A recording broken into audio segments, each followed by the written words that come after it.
So Netflix lose nearly 1 million subscribers.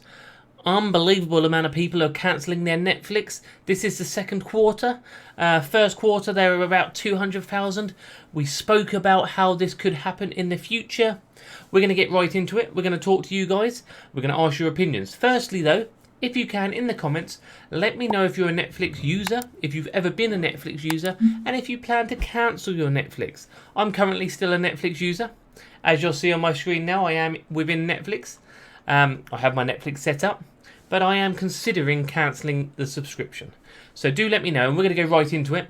Before we do that, if you can, do remember to hit subscribe to the channel. We bring you everything streaming news related, tech related, unboxing, streaming apps, movie apps, TV apps, Netflix alternatives, all on one channel. We would normally do this on the streaming news channel, but I've changed that channel now to bring you 60-second shorts videos. We'll cover that in another video. So if you're new, hit subscribe.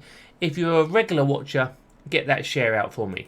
So, where are we? Searches on the internet. Netflix loses 1 million subscribers in second quarter.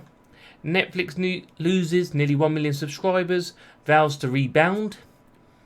Netflix loses another 1 million subscribers in just 3 months. Well, they haven't lost another. We're going to get our news articles and we're going to figure out what's going on. Everything I cover in this will be my opinion. I'd love to hear your opinion underneath. So, Netflix. Netflix has been growing crazily, especially since lockdown. And suddenly, this year, and one big factor which doesn't get brought up enough in this is they pulled out of Russia. 100% pulled out of Russia. And I'm not going to get into why that happened or whether they should or they shouldn't. That's none of my business. But they pulled out of Russia. So you can understand why they're losing users.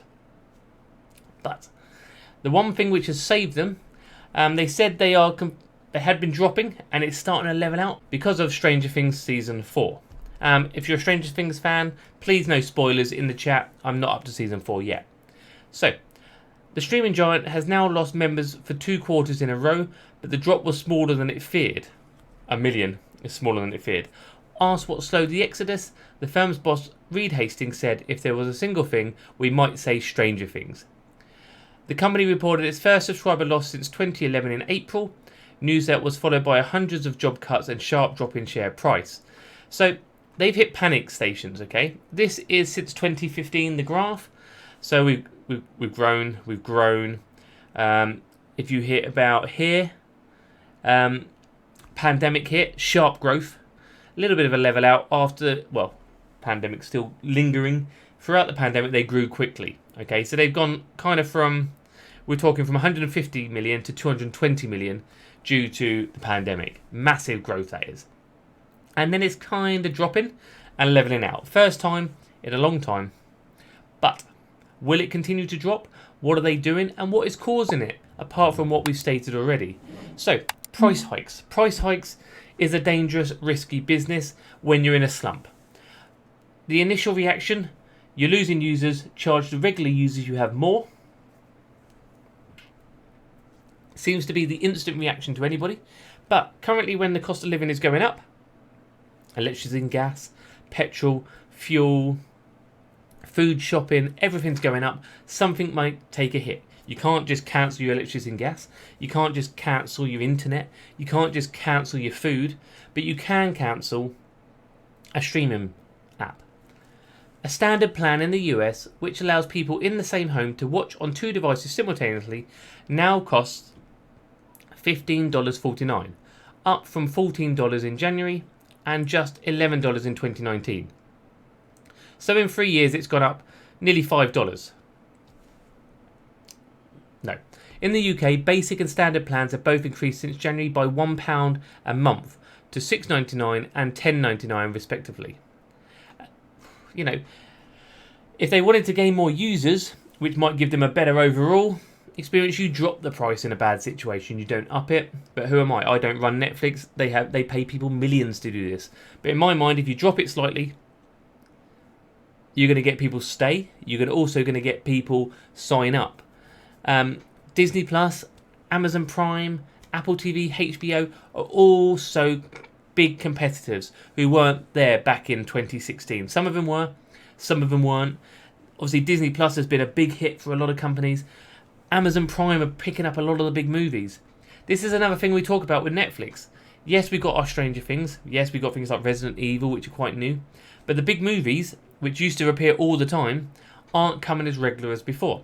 Amazon Prime seem to be picking a lot of these up. Another possible option. The next thing, which, is stupid in my eyes. Here we go again though. But Netflix have been cracking down on people sharing an account.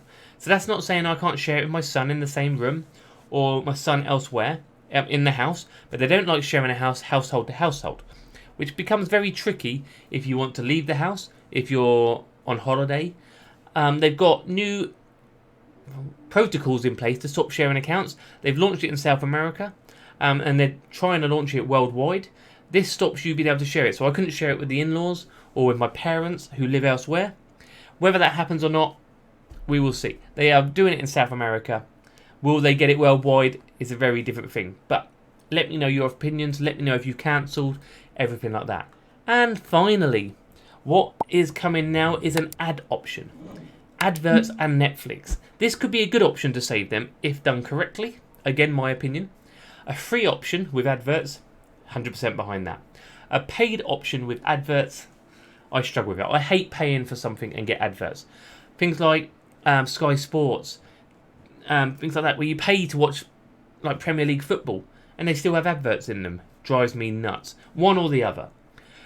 Netflix aren't going to be given a free option with adverts. They want to do a reduced price. So they will probably charge you $5.99 or $6.99 for Netflix with adverts, which they are using Microsoft adverts, not Google adverts. It'd be interesting to see where they put the adverts. Are they going within an episode? Are they going mid-episode or just at the beginning and the end? Either way, they're pretty much charging the price we used to pay, and now you get adverts. Interesting business model. It's going to annoy a lot of people, but they're not the only company doing it. Disney are looking at a cheaper option with adverts as well, so we will see how that pans out. I'd be open to moving to a ad version if I can block the ads, and we will be looking into that in the future. So if that's something you'll be interested in, do remember to hit that subscribe button. But for now, I am sticking with my Netflix, but we will see. If they don't start releasing more content, if they continue to rise the price, something's got to go. Brilliant. That's my opinion, guys. Do remember to hit that subscribe button. We will bring you Netflix alternatives in the future, plus more streaming apps. And quickly before you leave, if you are interested in a VPN, is a quick word from one of our partners. IPVanish VPN will help keep you safe online. It'll also help you keep safe if any companies want to sell your data. You may sign up to some streaming apps. In their terms and conditions, they may have your information. They may be able to sell your data or your information. A VPN would help on that for your IP address side of things, not specifically your email, but that's there. We also don't have any donations here. We don't accept them. We don't accept Patreons or memberships. So if you do want to help support the channel, using one of our affiliated links directly underneath is a good way. Brilliant. Until then, I've been Doc Squiffy. Thank you for watching, and I'll see you soon.